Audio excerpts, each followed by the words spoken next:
Ethnic minorities making up nearly 60% of the people waiting for life-saving organs, but only a third of registered donors. That's according to Gift of Hope, an Illinois-based donor network. And for a local Peorian, the importance of organ donation hitting close to home. Spanning the month of August, National Minority Donor Awareness Month. The not-for-profit organ procurement organization Gift of Hope saying there's a critical need of minority registered donors. 1,450 African Americans on the waiting list.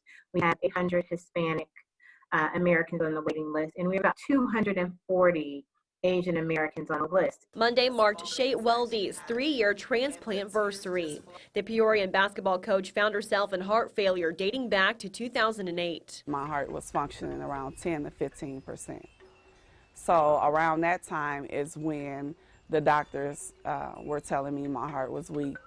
I was pretty much the walking dead. After trying medications, in 2016, Weldy found herself faced with the news of needing a new heart the following year. Weldy saying she honors her donor's life daily, also advocating for others to register.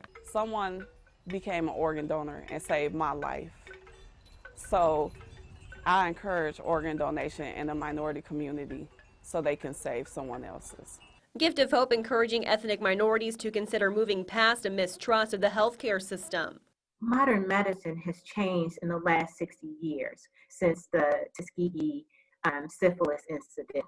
And so trust your healthcare professionals. Gift of Hope reporting the same ethnicity isn't a factor in donation, though the success of transplants increases when the donor and recipient are of the same racial group. Coming up,